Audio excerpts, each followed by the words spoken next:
Friends, finally ஒரு வழியா திருமாவளவன் அவர்கள் டிவிகேவிற்கு ஆதரவு கடிதத்தை கொடுத்துட்டாரு. அண்ட் ஸ்ட்ரைட்டா சப்போர்ட் லெட்டர் ஆதவ அர்ஜுனா அவர்களே போயிட்டு வாங்கியிருக்காரு. அண்ட் லெட்டரை வாங்கிட்டு சீக்கிரமே தளபதி முதல்வரா பதவி ஏற்பாரு அப்படின்ற மாதிரி பேட்டியும் கொடுத்திருக்காரு ஆதவ அர்ஜுனா அவர்கள். ஸோ ஹோப்ஃபுல்லி இதுக்கப்புறம் எந்த குழப்பமும் இருக்காதுன்னு நினைக்கிறேன். ஏன்னா லாஸ்ட் 3 டேஸாவே பாசிட்டிவா வர மாதிரி இருக்கு, திடீர்னு நெகட்டிவா போயிடுது. பட் இதுக்கப்புறம் மெஜாரிட்டியில எதுவும் ட்விஸ்ட் இருக்காதுன்னு நினைக்கிறேன். அண்ட் சம்பந்தமே இல்லாம இன்னொரு பக்கம் ஏடிஎம்கே பிரிஞ்சுட்டதா வேற ஒரு நியூஸ் போயிட்டு இருக்கு. பட் இதுக்கப்புறம் யாரோட சப்போர்ட்டும் தேவையில்லை, மெஜாரிட்டி கிடைச்சாச்சு. அண்ட் தளபதி படம் ரிலீஸ் ஆகிறதுக்கு எப்படி போராட்டம் இருக்குமோ அதே மாதிரி சிஎம் ஆகிறதுக்கும் இந்த மாதிரி லாஸ்ட் மினிட் வரைக்கும் ஒரு போராட்டம் இருந்திருக்கு. பட் எப்பயும் போல கடைசியில சந்தோஷமான நியூஸ் தான். அண்ட் இந்த இழுபறினால ஒரு பக்கம் பிரஷரா இருந்தா கூட டிஎம்கே ஏடிஎம்கே ஒரு பக்கம் எக்ஸ்போஸ் ஆயிட்டாங்க. ஏன்னா கிட்டத்தட்ட அவங்க கூட்டணி வைக்க போறதா நியூஸ் வெளியில வந்துடுச்சு. அண்ட் இந்த நியூஸ் கேட்டதுக்கே மக்கள் எல்லாருமே கொதிச்சு போயிருந்தாங்க. ஏன்னா மக்கள் எல்லாரும் சிஎம் ஆகணும்னு மெஜாரிட்டியா தேர்ந்தெடுத்தது தளபதியை. பட் தளபதி சிஎம் ஆகாததுக்கு என்னென்ன பண்ண முடியுமோ எல்லாமே பண்ணிட்டாங்க. அண்ட் இன்னொரு பக்கம் இன்னைக்கு நைட்டு 7 மணிக்கு ஆளுநர்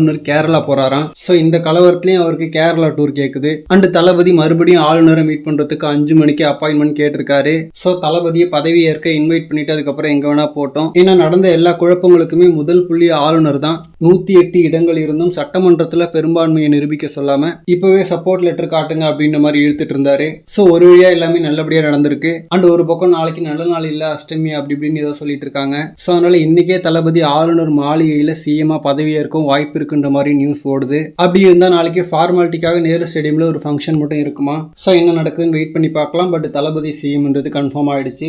ஓகே ஃப்ரெண்ட்ஸ், 4ஆம் தேதி நியூஸ் சேனல்ஸ் பார்க்க ஆரம்பிச்சது இப்போ வரைக்கும் முடியாமலே போயிட்டு இருக்கு. சீக்கிரம் தளபதி சிஎம் ஆனதான் இது முடியும். ஓகே ஃப்ரெண்ட்ஸ், இதுக்கப்புறமா ஏதாவது ட்விஸ்ட் இல்லாம இருக்கான்னு பார்க்கலாம்.